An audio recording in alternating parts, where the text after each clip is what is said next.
Welcome to I dream. నేను Udayasri. Present మనతో రామ్ మెట్టు గారు ఉన్నారు, లైఫ్ కోచ్. తనకి 13 ఇయర్స్ ఎక్స్పీరియన్స్ ఉంది.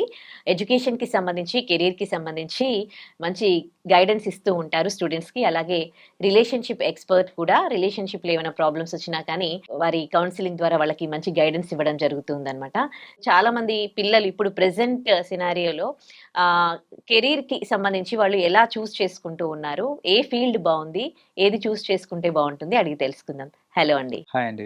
మీరు చూస్తూ ఉన్నారు కదా, యాజ్ ఏ కెరీర్ కౌన్సిలర్గా చాలా మంది స్టూడెంట్స్కి మీరు కౌన్సిలింగ్ ఇచ్చి ఉంటారు, గైడెన్స్ Right. ఇచ్చి ఉంటారు. Yes. సో ప్రెసెంట్ వాళ్ళు ఏ ఎడ్యుకేషన్ వాళ్ళు చదువుతూ ఉన్నారో దానికి సంబంధించిన field ఎంచుకుంటున్నారా?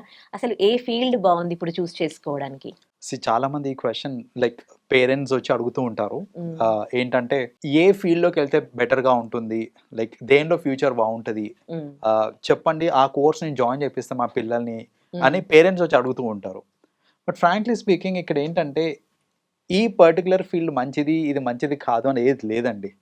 It is all about దాన్ని ఎంత ఇష్టంతో వాళ్ళు చేస్తున్నారో, వాళ్ళ టాలెంట్ ఏంటి, వాళ్ళు చేయగలుగుతారా లేదా, ఇవన్నీ కన్సిడరేషన్స్ చాలా ఇంపార్టెంట్. ఒక కెరియర్ తీసుకుంటున్నాం అని అంటే దానిలో ఎన్నో ఎలిమెంట్స్ మనం చూసుకోవాలి. Like we have to consider. ఇవన్నీ కన్సిడర్ చేయకుండా మార్కెట్లో ఏం బాగుందో చెప్పండి, నేను మా అబ్బాయితో నాకు చేపిచ్చేస్తాను అంటూ ఉంటారు. ఇక్కడ certain things that we have to understand ఏంటంటే not everybody is equal. Knowledge పరంగా అవ్వచ్చు, స్కిల్స్ పరంగా అవ్వచ్చు, అందరూ ఈక్వల్ కాదు. కొన్ని పనులు కొందరు బాగా చేస్తారు, కొన్ని పనులు ఇంకొందరు చేయగలుగుతారు, రైట్? సో ఫర్ ఎగ్జాంపుల్ ఇప్పుడు నన్నే తీసుకుంటే ఇప్పుడు నన్ను కోడింగ్ చేయమని అడిగారు అనుకోండి, like I can't do the coding. నాకు logically I'm not that great. ఆ కోడింగ్ ఇవన్నీ నాతో కాదు, అసలు నాకు ఇంట్రెస్ట్ లేదు. నేను చేయాలన్న నేను ఫోర్స్ చేసినా కూడా I will not be able to do that. ఆ నాలెడ్జ్ నాకు, ఆ అవేర్నెస్ నాకు ఉంది. ఇప్పుడు నన్ను తీసుకెళ్ళి సాఫ్ట్వేర్ ఫీల్డ్ బాగుంది, నువ్వు సాఫ్ట్వేర్లో జాయిన్గా అన్నారంటే ఐ కాంట్ సస్టైన్. లైక్ నేను మేబీ ఒక 1 year 2 years జాబ్ చేయగలుగుతానేమో తప్ప తర్వాత ఆ స్ట్రెస్ వలన వాట్ ఎవర్ రీజన్స్ నేను అండర్ పర్ఫార్మ్ చేస్తున్నాను, I can't sustain in that. First of all student యొక్క క్యాపబిలిటీ ఏంటిది అనేది తెలుసుకోవాలి. That is most important. Second, అసలు వాళ్ళకి ఏంటి ఇంట్రెస్ట్. ఇప్పుడు మనం సజెస్ట్ చేస్తున్నాం బాగానే ఉంది, అసలు వాళ్ళకి దాంట్లో ఇంట్రెస్ట్ ఉందా లేదా, వాళ్ళ ఇంట్రెస్ట్ కూడా చాలా ఇంపార్టెంట్ అండి. ఇంట్రెస్ట్ లేకుండా ఉన్నారు అని అంటే కనుక మనం ఏది సజెస్ట్ చేసినా రేపు పొద్దున వాళ్ళు దానిలో సస్టైన్ కాలేరు. సో అది కూడా ఇంపార్టెంట్ వాళ్ళకి. సో బేసిక్గా ఏంటంటే ఎవరికన్నా సరే ఈ కెరియర్ పరంగా ఏదైనా సజెస్ట్ చేయాలి అని అంటే first and foremost swat analysis అని ఒకటి ఉంటుందండి. ఆ స్వాట్ అనాలిసిస్ చేసుకుంటే ఎంతో కొంత క్లారిటీ వస్తుంది మనకి, మన క్యాపబిలిటీస్ ఏంటి, దానికి తగ్గట్టు మనకి ఏం ఆప్షన్స్ ఉన్నాయి అనేసి. So swat analysis is nothing but like strengths, weaknesses, opportunities and threats. So అసలు నా స్ట్రెంగ్త్స్ ఏంటి యాజ్ అన్ ఇండివిజువల్, నా వీక్నెసెస్ ఏంటి, నా స్ట్రెంగ్త్స్కి వీక్నెసెస్కి సంబంధించి నాకు మార్కెట్లో ఏం ఆపర్చునిటీస్ ఉన్నాయి, ఆ ఆపర్చునిటీస్కి అసోసియేటెడ్ థ్రెట్స్ ఏంటి అనే ఒక చిన్న అనాలిసిస్ ప్రతి స్టూడెంట్ చేసుకున్నారు అని అంటే వాళ్ళకు ఒక క్లారిటీ వస్తుంది. ఫస్ట్ ఆఫ్ ఆల్ లైక్ ఏం ఆప్షన్స్ ఉన్నాయి అనేసి. రెండోది ఏంటంటే చాలా మంది ఒక క్లీషే అప్రోచ్ని ఫాలో అవుతుంటారు అనమాట. దట్స్ నథింగ్ బట్ ఐదర్ ఇంజనీరింగే చేయాలి లేదంటే మెడిసినే చేయాలి అని ఇట్లా కొన్ని ఫీల్డ్స్కి మాత్రమే కన్ఫైన్ అవుతూ ఉంటారు. లైక్ లా చదవాలి అని ఇట్లా మనకు తెలిసిన 4 మాత్రమే మనం ఆలోచిస్తున్నాం. కానీ అసలు మార్కెట్లో ఎన్ని టైప్స్ ఆఫ్ ఆపర్చునిటీస్ ఉన్నాయి, అసలు దాని గురించి చాలామందికి కూడా తెలియదు. ఇన్ని ఆప్షన్స్ ఉంటాయి, ఇన్ని ఆపర్చునిటీస్ ఉంటాయి అనేసి. సో దాని మీద ఒక little bit of ground work కూడా చాలా ఇంపార్టెంట్. సో మనకి తెలిసిందే మొత్తం అని అనుకుంటున్నాం మనం, కానీ తెలిసింది చాలా కొంచెం. ఎన్నో ఆపర్చునిటీస్ ఉంటాయి, ఎన్నో జాబ్స్ ఉంటాయి, వాటి రిక్వైర్మెంట్స్ డిఫరెంట్గా ఉంటాయి. సో ఇవన్నిటిని కూడా కన్సిడర్ చేసుకుంటే ఆబ్వియస్లీ ఏంటంటే ది రైట్ పిక్ అనేది ఇట్ ఈస్ పాసిబుల్. ఇవన్నీ ఆప్షన్స్ని కన్సిడర్ చేయకుండా తెలిసిన 4 పట్టుకొని వీటిలో ఒకటి అని అంటే అది వర్కౌట్ కాదు. సో జనరల్గా this is what I suggest అనమాట. ఎవరన్నా వచ్చారు అని అంటే ఏది బాగుంటుంది అని అంటే నేను డైరెక్ట్గా ఇది బాగుంటుంది అని చెప్పాను. నేను ఫస్ట్ ఒక అసెస్మెంట్ చేసి వాళ్ళ స్కిల్స్ ఏంటి ఇవన్నీ అసెస్ చేసిన తర్వాత దానికి తగ్గట్టు అన్ని ఆప్షన్స్ ఏమన్నాయో చెప్తాము.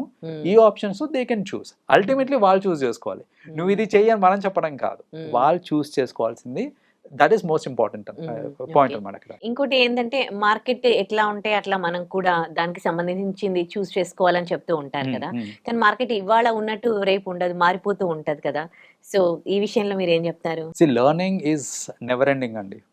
Take it for granted. మీరు ఏ ఫీల్డ్లో అన్న ఉండండి, మీరు ఖచ్చితంగా ఎవ్రీడే లెర్నింగ్ అనేది చాలా ఇంపార్టెంట్. సో మార్కెట్ మారుతుంది, మార్కెట్ డైనమిక్స్ మారుతున్నాయి, సో టెక్నాలజీ మారుతుంది. సో వీటన్నిటి వల్ల ఏంటంటే మనం కూడా అప్డేట్ అవుతూ ఉండాలి.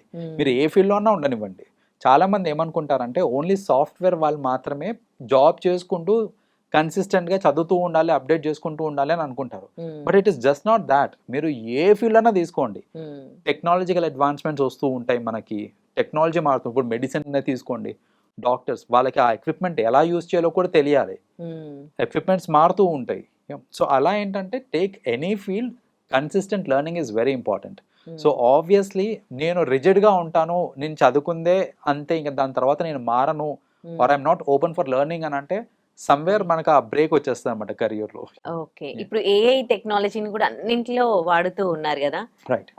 ఏఐ డిమాండ్ గురించి ఏమంటారు? సి ఏఐ రావటం వల్ల చాలా మంది ఏమనుకుంటారంటే like it is impacting jobs పోతున్నాయి అవి. Yes, true to an extent.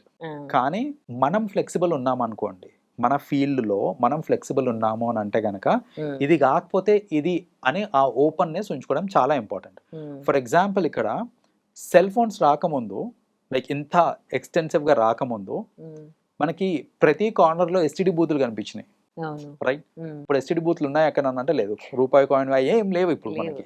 ఇప్పుడు వాళ్ళందరూ ఇంకా ఏం ఎంప్లాయ్మెంట్ చేయకుండా ఖాళీగా ఇంట్లో కూర్చున్నారంటే కాదు, డిస్ట్రిబ్యూషన్ ఆఫ్ సిమ్ కార్డ్స్కో లేకపోతే ఇంకా రిలేటెడ్ ఫీల్డ్లోకి వాళ్ళు వెళ్ళున్నారు వాళ్ళు. సో టెలికామ్లోనే డిఫరెంట్ అదర్ ఫీల్డ్స్, డిస్ట్రిబ్యూషన్ అవ్వచ్చు లేకపోతే ఇంకేదన్నా అవ్వచ్చు. సో అలా ఏంటంటే మనకి ఏదన్నా కొత్త టెక్నాలజీ వచ్చినప్పుడు ఇది ఇంపాక్ట్ పడుతుంది, దీనివల్ల జాబ్స్ పోతాయి అని అంటే మీరు ఫ్లెక్సిబుల్ లేకపోతే పోతుంది. మీరు కొంచెం తెలివి యూజ్ చేసి కొంచెం ఫ్లెక్సిబుల్ ఉన్నారనుకోండి, ఆల్టర్నేటివ్స్ మీద మనం ఫోకస్ చేయొచ్చు అనమాట. So it's all about being flexible. Good idea. Wife and husband మధ్యలో గొడవలు అనేవి చాలా చాలా కామన్.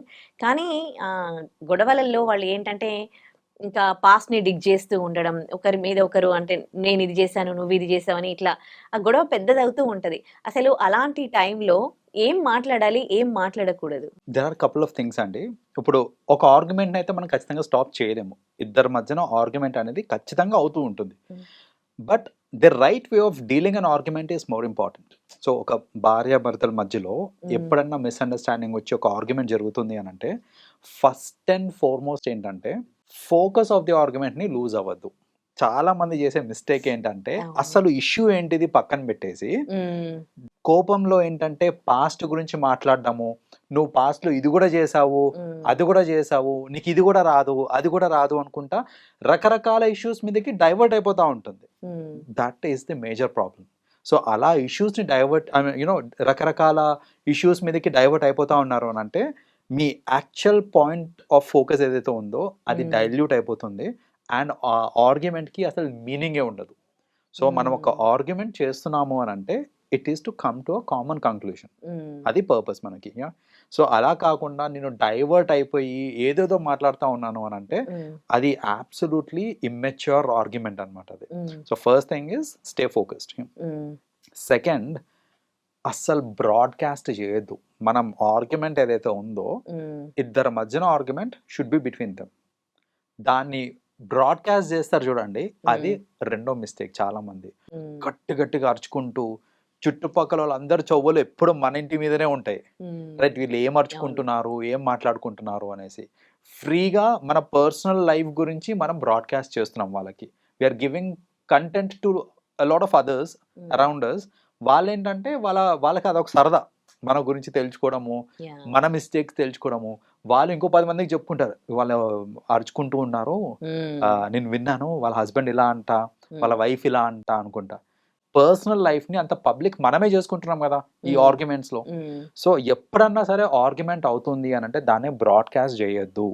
సో అది గట్టిగా అరుచుకోవడమే కావచ్చు. Or the other way of broadcasting ఏంటంటే ఒక ఆర్గ్యుమెంట్ అయిన తర్వాత వైఫ్ హస్బెండ్ ఇద్దరు ఎవరో ఒకరు వాళ్ళు ఏం చేస్తారంటే వాళ్ళ ఫ్రెండ్స్ దగ్గరికి వెళ్ళి చెప్పుకుంటారు, అరే ఈరోజు ఇట్లా గొడవపడ్డా నేను, ఏమైంది తెలుసా అనుకుంటా స్టార్ట్ చేస్తారు. స్టార్ట్ చేసి అది ఇట్లా అన్నది, అది అట్లా the talking about the wife, but భాష చూడండి, అది ఇట్లా అన్నది, అది అట్లా అన్నది, వైఫ్ కూడా వాడు ఇట్లా అన్నాడు, వాడు వెధవ. దిస్ ఇస్ వాట్ అంటే మీరు ఏం చేస్తున్నారు, ఒక at the end of the day మీరు ఎవరికైతే చెప్పుకుంటున్నారో మీకు నిజంగా అవసరం ఉన్నప్పుడు వాళ్ళు కాదు సపోర్ట్గా ఉండేది, మీ స్పౌస్ మీకు సపోర్ట్గా ఉంటారు. సో మీ స్పౌస్ గురించి మీరు అనవసరంగా మీ ఫ్రెండ్స్ సర్కిల్లో డీగ్రేడ్ చేస్తున్నారు చూడండి, అది చెయ్యకండి. సో అలా బ్రాడ్కాస్ట్ చేసి మిమ్మల్ని మీరు లేదా మీ పార్ట్నర్ని డీగ్రేడ్ చేస్తున్నారు అని అంటే అది చాలా తప్పు. సో ఒక ఆర్గ్యుమెంట్లో అది కూడా అవ్వకుండా చూసుకోవాలి. థర్డ్ థింగ్ ఏంటంటే, ఒక ఆర్గ్యుమెంట్ జరిగేటప్పుడు మనం మిస్టేక్ చేసినప్పుడు వాళ్ళు ఎలా మనల్ని క్షమించారు అనేది కూడా మీరు దృష్టిలో పెట్టుకోవడం చాలా ఇంపార్టెంట్. మెనీ ఏ టైమ్స్ ఏమవుతుంది అని అంటే వన్ సైడెడ్ ఆలోచిస్తాం.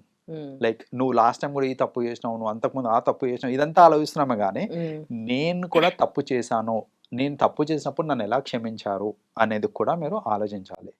సో అది ఆలోచించకుండా మీరు ఏదో వచ్చేస్తా ఉన్నారు అని అంటే that will become one sided battle అయిపోతుంది అనమాట. So that is another thing that we should not do. And lastly ఆర్గ్యుమెంట్స్లో చేసే ఒక అతిపెద్ద మిస్టేక్ ఏంటిది అని అంటే ఫ్యామిలీస్ని తీసుకొస్తారు మధ్యలోకి.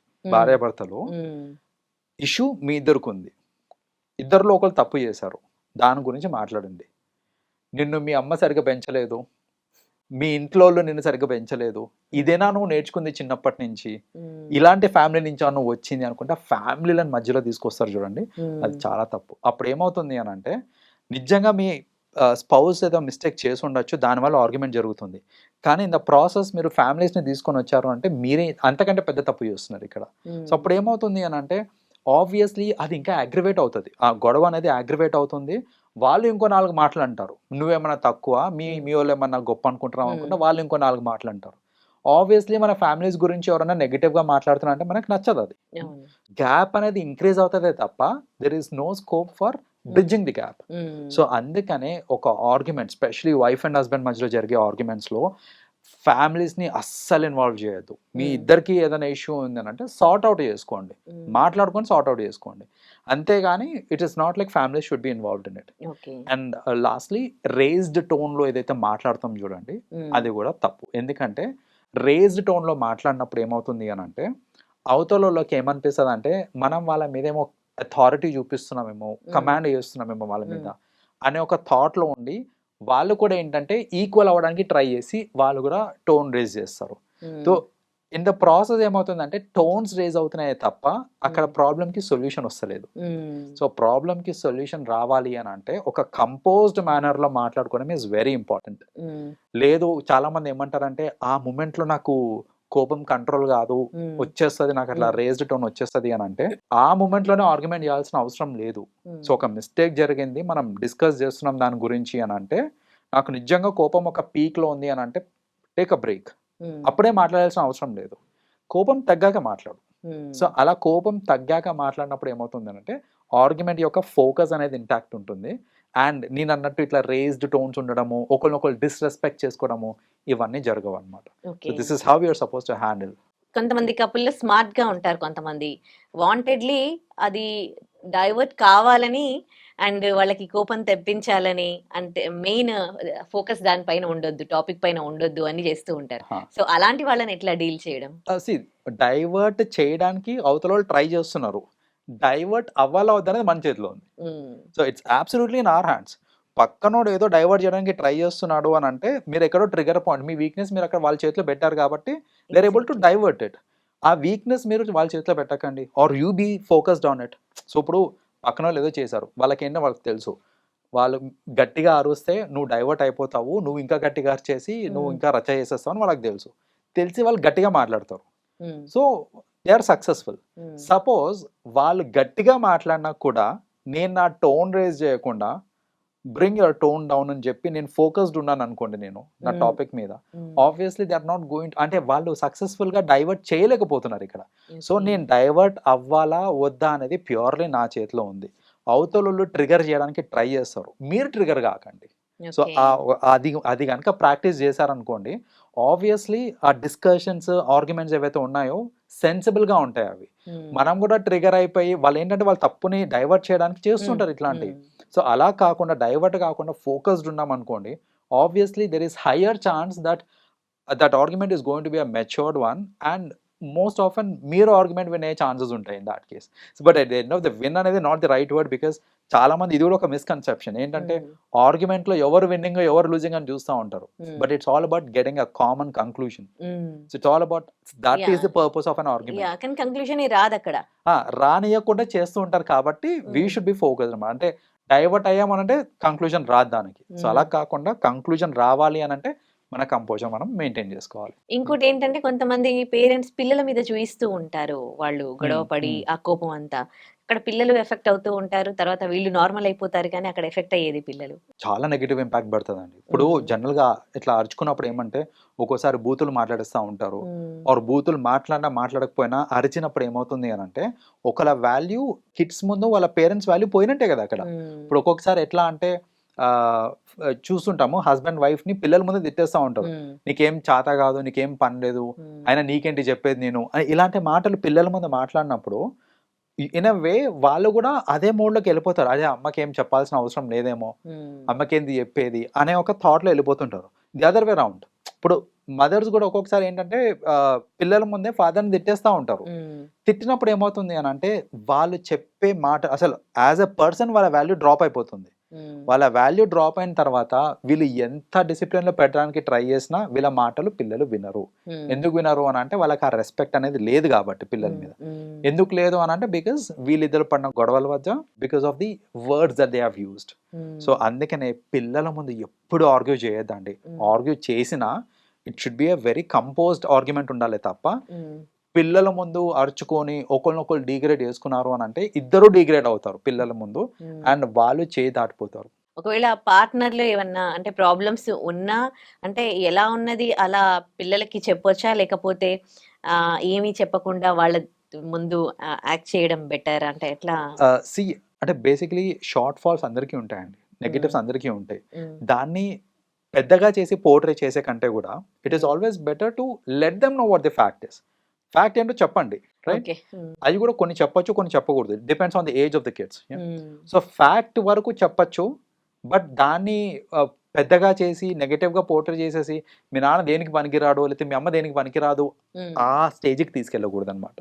సో ఇట్ ఈస్ ఆల్ అంటే మెజర్డ్ క్వాంటిటీస్ లో చెప్పొచ్చు, వాళ్ళు మెజర్డ్ ఇన్ఫర్మేషన్ ఇస్తే సరిపోతుంది అనమాట వాళ్ళకి. Right, thank you so much అండి. వెల్కమ్ అండి.